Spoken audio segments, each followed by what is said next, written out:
One of the best things that Monster Hunter's 2nd Gen gave to us were Elder Dragons. Specifically Elder Dragons that were the size of a normal monster and slightly easier and less tedious than conquering the entire city of Manchester with nothing but your bare hands. Trust me, I've tried. Yet, Capcom still insists on giving us stuff like Laoshan, the Morans, and even Zora Magdaros. Elder Dragons were a way for some of the sensibilities of the dev team to just kind of take a holiday. For the team to open up a bag of like a special Christmas crap they've been saving for a rainy day.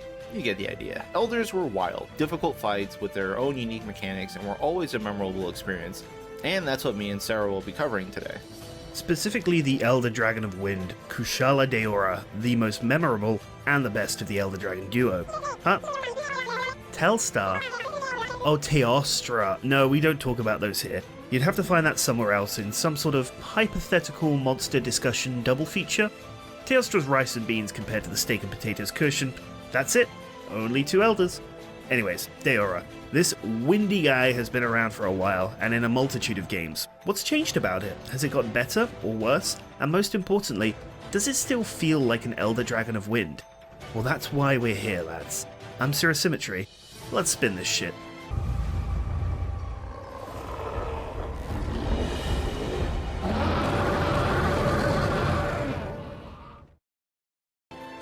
In the interest of keeping things a bit more modern, not to mention sourcing footage for the 2nd Gen without a completed file, I mean it's just going to be absolute torture. So we're going to be briefly touching up on some of the important aspects of the 2nd Gen mechanics, but mostly looking at 4th Gen and onwards, since these guys actually took a bit of a break in 3rd Gen. 2nd Gen Elders had a lot of shared mechanics between each species, serving as a pretty good blanket tutorial for players new to the classifications. Specifically, these were tied to auras, breaks, and the topples. Firstly, auras. And in the context of Kushala, it was a big one. Elders would have a sort of AoE present throughout their fights around their body, and for the DOS flagship, it was a wind barrier. If you got too close to him throughout the fight, you'd be blown backwards without appropriate levels of resistance, and as the fight continued, this wind would get stronger and stronger. Luckily, hunters did have a way to counter these auras through the use of poison. It was a genuinely impressive mechanic, making use of a status that was only really seen as like a bonus, and making it a core option of the fight to make it easier.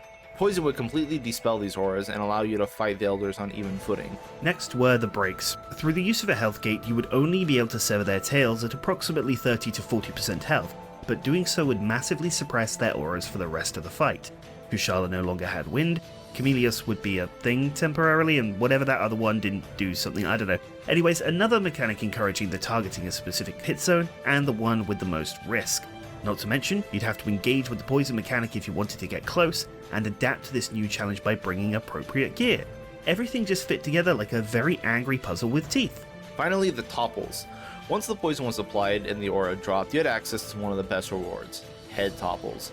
Now previously, you would be able to knock over a few monsters with damage to the legs, such as like crabs in the Wrath family, but the elders would fall over after damage to the head. Again, another huge risk versus reward mechanic, as instead of sitting underneath the monster hacking away at his legs and avoiding breath attacks and tail swings, you can actually stare down the bastard and face it head on.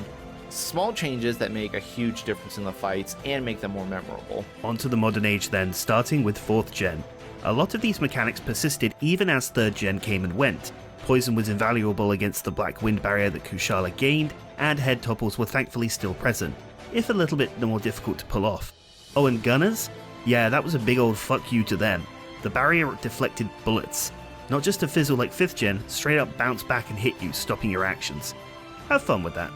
Of course, the new mounting mechanic that was introduced would remove any aura if you were successful, so all you needed was an enthusiastic Instaglaive player who didn't much mind Frenching things up a bit with some mount spam, and you could have a much easier time. In terms of new tricks, Kush would also now spew black tornadoes, which would render huge sections of the area inaccessible, which would eventually begin to track the hunter as well, just slowly inching the way towards you.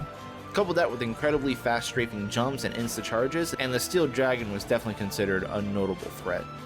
Of course, this wasn't all in 4U, and with the introduction of the guild quest system, it added significant threats to Kushala as the level increased. Whether or not it started with a black wind aura or gained absurd speed and ice attacks regardless of where you fought it, the fundamentals still remained even though the difficulty increased with the level. And at this max level of 140, it would still kind of be manageable. You would see some very impressive head topple strats. Seriously, look up a greatsword run against this guy, they're art forms in their own right. One final thing to note as well is that Kushala occasionally will have a weird tired animation. Elder Dragons don't really get tired in 4th gen. They don't have the exhausted state like standard species, but Kushala would enter a state where it would stop and be a bit slower and taunt slightly, which I found a bit strange. Then 5th generation began, and with the explosive Elder Dragon trailer, players were pretty stoked to see that we'd be getting Daora back on the big boy consoles. Note the use of past tense here. Oh good lord, what happened to Kushala in World? Firstly, the wind barrier. Wind pressure really wasn't that much of a threat compared to the buffs that Tremors and Roars received in this new generation, and Kushala was no different. Even though head topples still persisted and were easier than ever to proc, you weren't looking for these to dispel the aura. Now the prominent strat against Kushala was once again headlocking.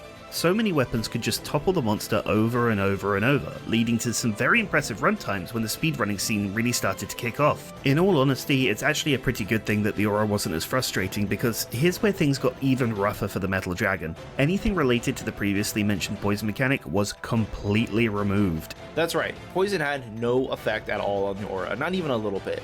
Nope, that job went to Elder Seal. And can we take a moment just to say fuck Elder Seal really quick?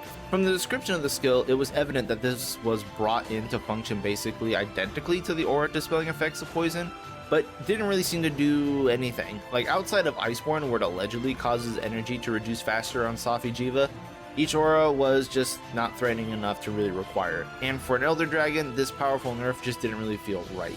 Even new Elders like Val Hazak would have just their main mechanic negated with like effluvio resistance and stuff, and I was just pretty disappointed. Like, I don't think Elder Seal did literally anything to anyone ever, especially because most monsters would lose their aura on a topple anyway, and you would probably get that before Elder Seal even triggered. Still, that's not to say that Kushala was easy. No. As one door closes, another opens, and this one opens out into a bastard of a storm and side effects. Tornadoes. Of course, the tracking nados of 4th gen were annoying, sure, and there was an element of area denial if you really let Kush get away from you, but this shit went wild in 5th gen. Through the power of this one brand new attack, Daora could just summon a storm in place, take to the skies and lock out an area of the arena that was about 2 to 3 rolls across. You get blown back by damage if you got caught in it, and now you had to deal with his putrid air moveset. Not only that, but these tornadoes could be repositioned basically indefinitely and persisted for longer than most empires. Suddenly you're facing all the worst parts of the Bible with an unreachable, flying enemy just shitting about in the sky. Iceborne ended up ramping this up to 11 with Master Rank Kushala, with a deadly moving tornado that could be summoned from the ground or air, no build-up required. Add the new Clutch Glass Dagger on there, and you could easily be losing a head topple to an unfortunate Clagger. And let's not forget that Kushala was notorious for falling into the ground, so even if you did manage to get that juicy wallbang off, most of the time he would just go full ostrich mode and shove his head into the ground, out of sight, out of mind.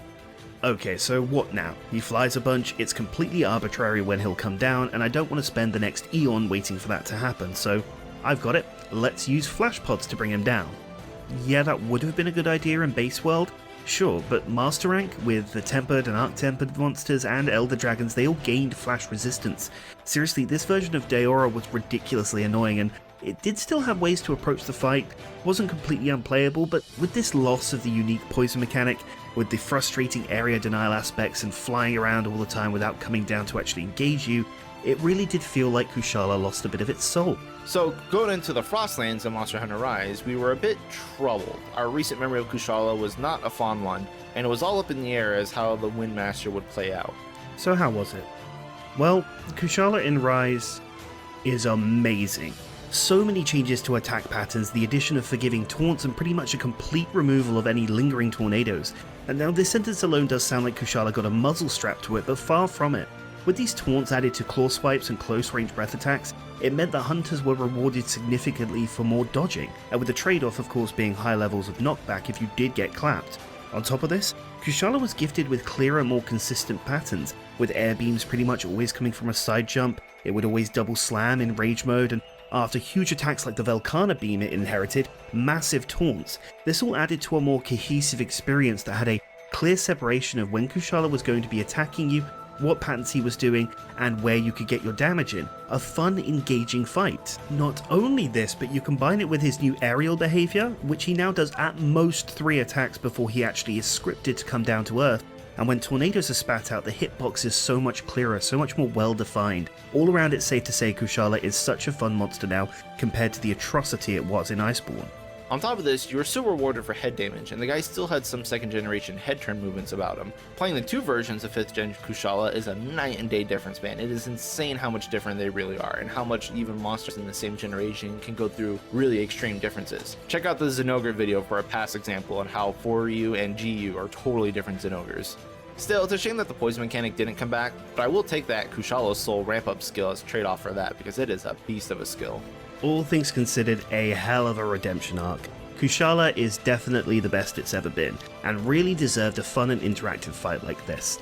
I think a comparison to Velkhana is pretty apt here, since people were so worried she would be a Kushala with more ice, but instead what we seem to have in Rise is closer to a Velkhana with more wind, and that's just fine by me.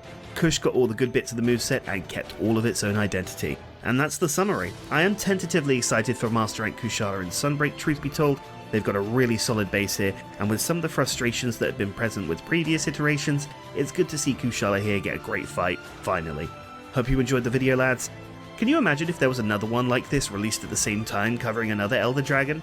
That sure would be something, wouldn't it? Make sure to check out Phem's channel after this video, and don't forget to check the previous episodes on our playlist, and we will see you in the next one.